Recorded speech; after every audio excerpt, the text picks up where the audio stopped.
Okay. Let's see. Social and political governance. Lastly, a functional black community should have a structure of social and political governance that regulates community institutions and represents the collective interest of the community. All across America, black neighborhoods are administered and governed by whites, even in cities where black elected officials are already in place. Whites set the rules. Blacks are expected to obey. This pattern of domination was achieved with the full knowledge and support of both white and black societies. Once blacks get into a stronger position, they should not allow whites or any other group to represent them in competitive situations. To do so constitutes a conflict of interest. However, for the moment, whites control all the institutions within black neighborhoods. They derive the benefits of authority, income, jobs, and business opportunities from governing in both white and black communities. Moreover, they determine what services black people receive and the products or opportunities that exist within black neighborhoods. It is now imperative that blacks put themselves in positions, socially and politically, to represent and be responsible for their own community. This will not be easy. Even when blacks are duly and legally elected to public office, they often do not make governing decisions that are in the best interest of their black constituents. Once in office, they often become sensitive to approval ratings and the need for re election funds. Since blacks rarely conduct polls or vote based on criteria other than popularity and have little money for campaign contributions, blacks seeking or holding public office find it more advantageous to secure the approval of white society. They believe white dollars will come to them while they are in office as well as when they leave public service. They harbor no such notions about black dollars. In the case of black elected officials, they are restricted from assisting the black community because they do not control public or private resources. The dominant society makes sure that public resources follow the control of white elected officials. Protecting their own best interests, they do not want the levers of, of control. They do not want the levers of control in black hands. Most know or suspect that it is easier to ideologically and politically control and economically exploit disorganized blacks who lack both physical communities and a strong sense of community. Andrew Hacker, in his book Two Nations, discussed how whites fear blacks who hold strong beliefs and political controls.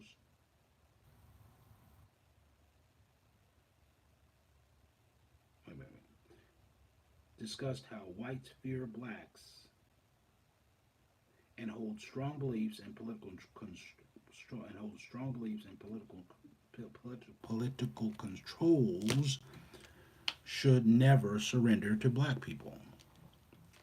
Andrew Hacker, in his book Two Nations, discussed how whites fear blacks and hold strong beliefs that political controls should never be surrendered to black people.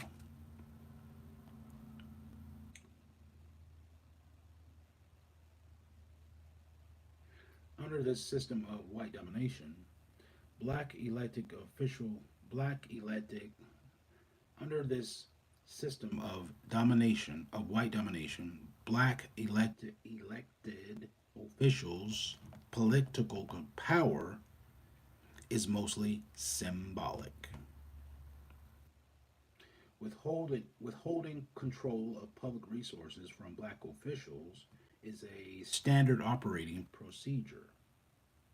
Blacks will not voluntarily be given control, regardless of whether the city's black population is in the minority or majority.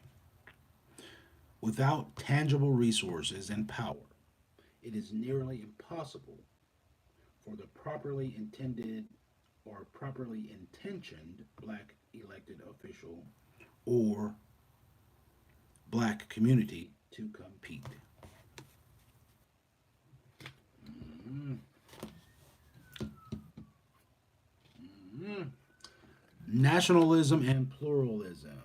Since nationalism and pluralism allow millions of ethnic immigrants to compete as a group, they have the potential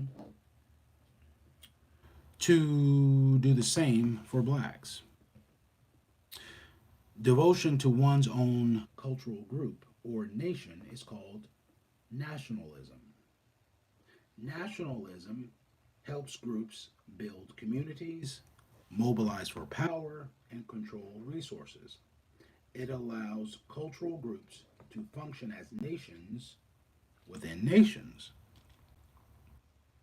Black Americans are a nation within a nation, but have never behaved in a manner consistent with this reality. In our pluralistic society, many groups are nationalistic. They form their nation of peoplehood based on common underlying characteristics from skin color to language. Nationalism is based upon a sense of community and can make it easier for blacks to build a cohesive group within the nation.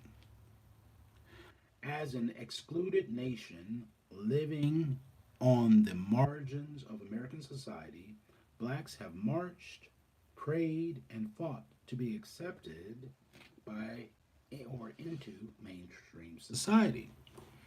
They have wanted to be a part of a nation rather than to be a nation. Blacks need to emerge and begin to compete based on the reality of where they are. They are an obsolete labor class that is reluctant to build and live in their own communities. Unlike blacks, European ethnic groups built, worked, and learned and thrived in their individual respective ethnic communities up until the end of World War II. Then they proclaimed their whiteness, abandoned their ethnic communities, and assimilated into the major white society to help fend off the civil rights movement's push for social integration. Thus today, Thus today there is solid white unity among Germans, Italians, English, Polish, Greeks, and other ethnic groups on racial matters and black people. New ethnic immigrants are exercising an old assimilation option. Asians, Eastern Europeans, and Hispanics are building and maintaining their own ethnic communities again. Ethnic enclaves and black nationalism. First generation ethnic immigrants typically build their own independent communities before assimilating into the larger society during their second generation. They retain their ethnic communities as socioeconomic alternatives. A second generation Chinese, Arab, or Hispanic person can always go back to his ethnic community if he feels rejected by other whites. Whether they practice separation or assimilation, ethnic immigrants openly demonstrate the advantages of ethno aggregation and nationalism. Nationalism gives them an internal sense of peoplehood and a cultural base. It also functions as an umbilical cord, umbilical cord to their network of communities and their countries of origin. These communities have served the political and economic needs of American ethnic immigrants for centuries. These communities have served the political and economic needs of American ethnic immigrants for centuries. On the other hand, white America is threatened by any form of competitive black nationalism. Whites prefer that blacks remain unchanged, the models of patriotism and democratic principles.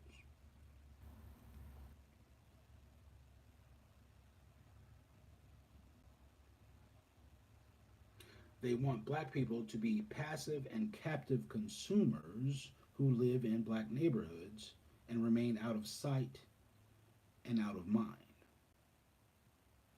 Nationalism and pluralism can help blacks build independent communities as well as promote their own self-interest.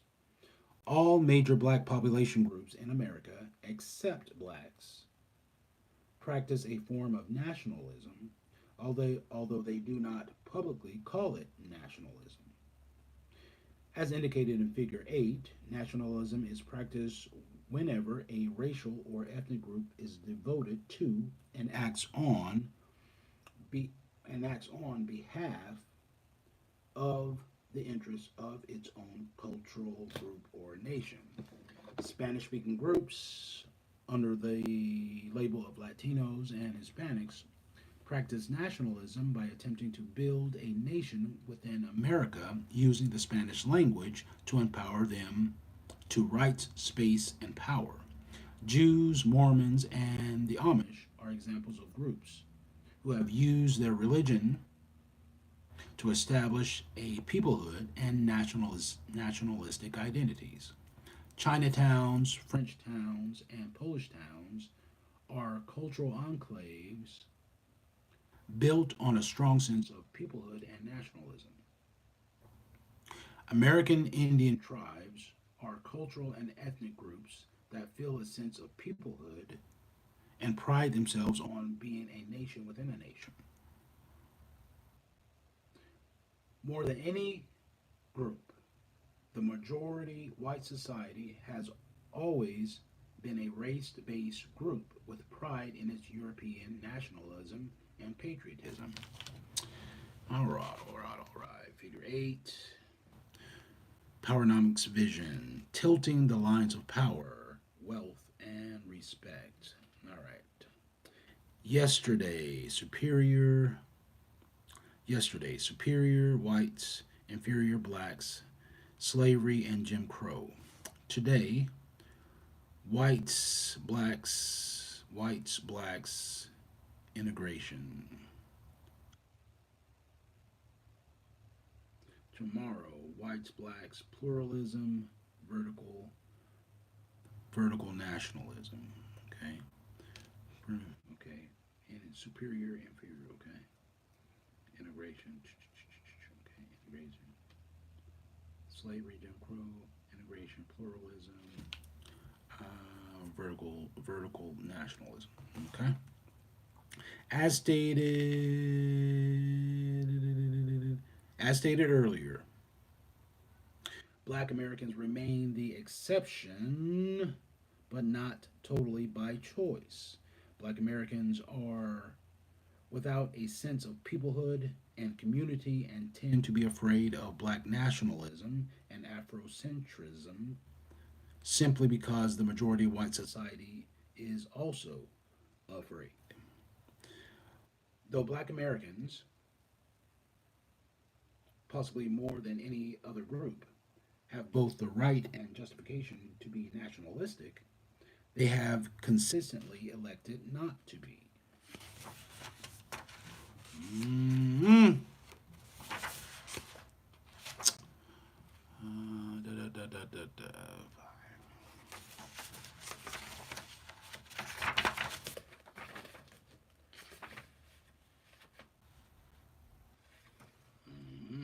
Aggregation in urban cities.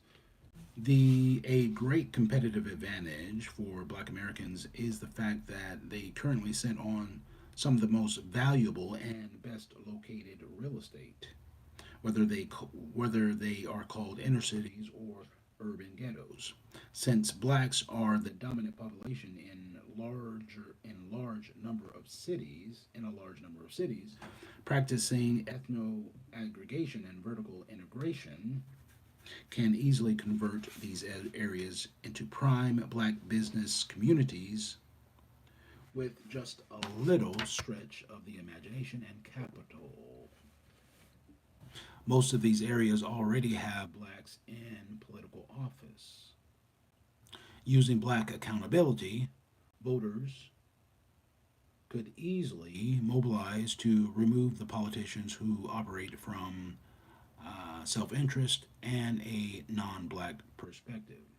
Their replacements should be committed should be committed new should be committed new leadership that will mobilize resources and practice majority win politics. Table 4 shows a partial list of cities that blacks can convert into communities where black economic and political empowerment could thrive. Table 4, prime urban cities for building a national economic network. Black majority cities. Detroit, 82% of the population with 10.2 billion dollars worth of income. Let's see, Gary Inglewood, Highland Park, Washington D.C., Atlanta, Birmingham, hmm Birmingham, okay, New Orleans, Baltimore, Jacksonville, Jackson, mm,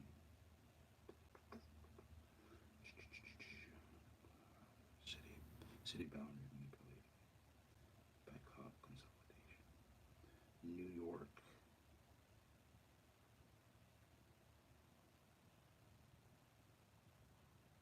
82%, 82, 92, 95, Gary, 95,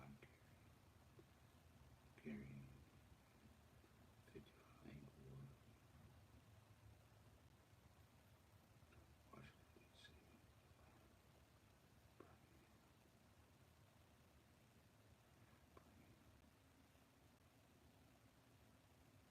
Jackson, Chicago,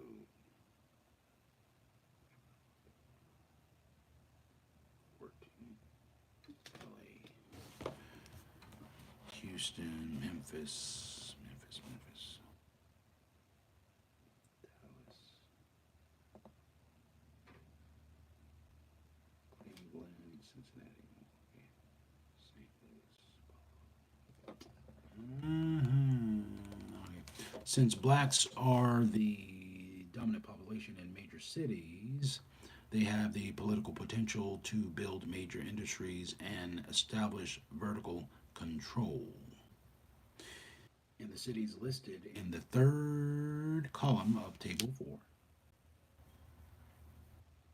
blacks make up less than the dominant population and should use ethno aggregation and vertical integration to build alternative structures or maroon towns.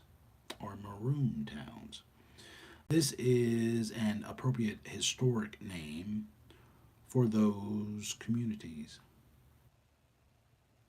When enslaved blacks escaped from the plantation and into the woods, they joined with other black runaways and built independent and self sufficient communities that they called maroon towns. Inside each black minority cities, blacks have sufficient resources to build at least one major maroon town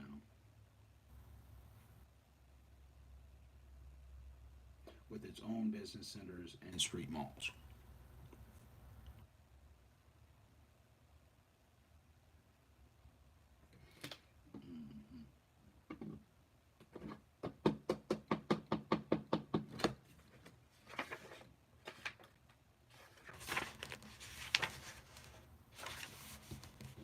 Also, there are suburban neighborhoods all across America that could be converted into viable, self sufficient black communities instead of simply remaining black neighborhoods. For example, Prince George's County in Maryland has the honor of being the wealthiest black neighborhood in America. As a suburb of Washington, D.C., it has attracted blacks out of the district and now has the highest concentration of the most educated blacks in America. Yet, it remains simply a residential area where some of the nation's wealthiest blacks merely eat and sleep. They did not build a community that was self sufficient and competitive economically. There are at least 21 black municipalities that could easily be transformed neighbor from residential neighborhoods to functional communities. Most of these municipalities, such as Inglewood and Richmond, California, either have black majorities or elected bodies where blacks make up the majority. Other smaller cities, such as Highland Park and Benton Harbor, Michigan, and Gary, Indiana, are approximately 80% black. With visionary leadership and a can do attitude, blacks could convert these economically and politically weak neighborhoods into competitive communities.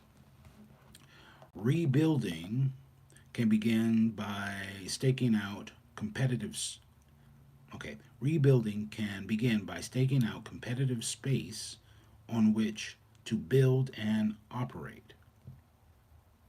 And the black okay, when the black civil rights movement ran its course, urban black urban blacks exercised newfound social freedoms by integrating into previously all white suburbs, businesses, and schools. Upward mo- Upwardly mobile middle class blacks abandoned black cities to establish black neighborhoods in white suburbs, subsequently surrendering control of their property, institutions, and culture. As blacks began to rebuild their physical communities, and establish economic control of inner cities, they will surely clash with whites and ethnic immigrants. Whites are seeking to retake the old urban areas under a new gentrification concept called regionalization.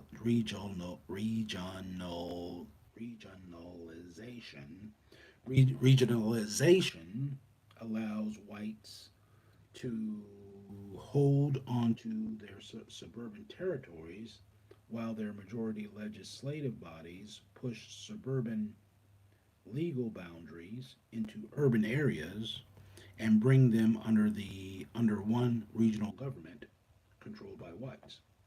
Under regionalization, whites seek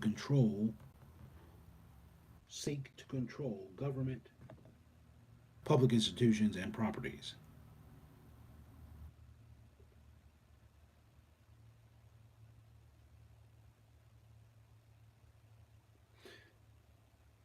They recently discovered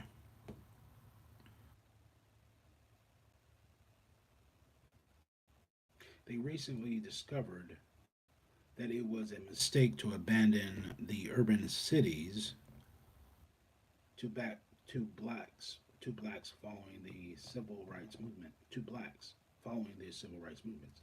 They recently discovered that it was a mistake to abandon the urban cities to blacks following the civil rights movement.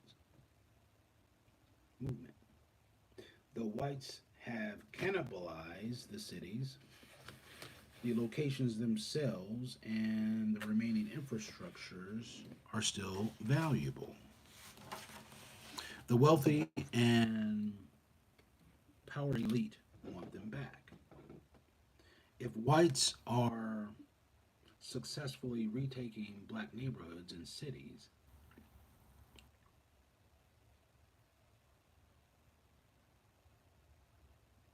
blacks will be back where they were a century ago.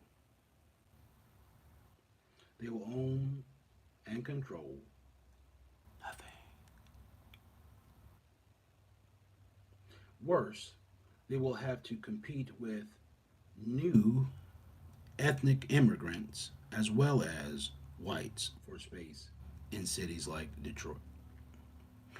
Many black elected officials and black cities are co conspirators in regionalization. They invite whites to reverse the outward migration of the 1960s and come back into the cities. Black elected officials give away their city's assets, prime property, privatized public services, control over the schools, court systems, and public water and sewage plants to draw whites back into black cities. Scant rewards, incentives, and special programs are devised to empower blacks who live in those communities. Only a few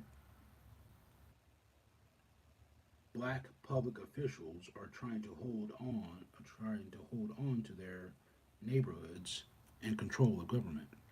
It is clear by their actions that whites are determined to regain ownership and control of the power, land, and resources in those cities.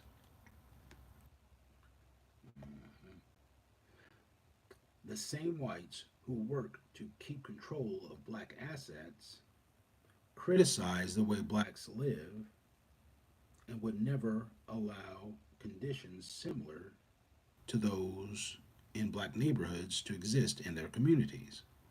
Black America must build and maintain communities to satisfy its own needs, not the economic and political needs of whites and other groups that want unrestricted access to their neighborhoods. Black neighborhoods should first and foremost be for black people. When I articulated this concept on national radio, a white gentleman called in and said he felt white and ethnic immigrants ought to have a right to make their living in black neighborhoods. This caller missed the point. There is no disagreement that non blacks have a right to establish businesses in black neighborhoods, but blacks have the same rights that whites and other groups have to withhold economic support when they choose. Black Black Americans will get more respect and economic and political power if they do not support any business or ethnic group that engages in practices adverse to blacks.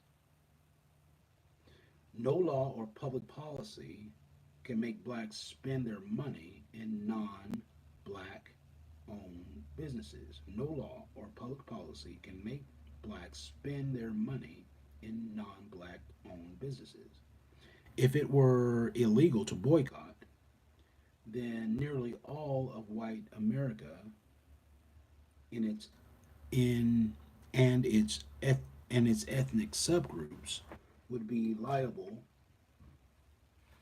for contravention of the law, since they have boycotted and exploited black neighborhoods and black businesses for centuries. Mhm. Boundary maintenance. An important task in building new black communities is establishing and maintaining black or community boundaries.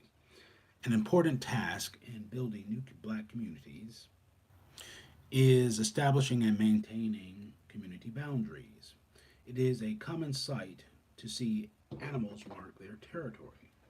Humans operate at a higher level, but they too establish boundary lines, then mark them. The majority society closed its communities using markers such as skin color, religion, ethnicity, and languages. Community markings also vary with the wealth and political clout of the group. Those with the greater wealth and political clout will typically have more prominent markings. Wealthy communities are marked and closed by signs, gates, security guards. Ethnic communities, such as Chinatowns, are marked symbolically, often by ornate oriental gates. Koreatown and Little Havana are marked and closed by flags and a foreign language. Hispanics claim and mark space and close communities using the Spanish language. As the society becomes increasingly pluralistic, groups stake out, mark, and close their turf. That is, every group except Black America. Black America can build communities. Black America can build communities, but to keep them, but to keep them and have them achieve their objectives, they ought to be marked and closed. Marking is one of the first practices that we should institute as a part of our code of conduct once our communities are up and doing business. We must mark our communities the way other groups do. By marking our communities, we send the message that these communities belong to us. Today, there are no positive signs that identify black neighborhoods and say, this is ours. When black Americans begin to mark territory, it does not mean that others are unwelcome any more than when Arabs, Chinese, and Hispanics mark their communities. Do the pagodas in Chinatown mean that non-Chinese are not cannot enter? To the contrary, marked boundaries invite all to come, but primarily as customers and visitors. Okay. Okay. Ándale pues. Ándale pues. Okay. Okay.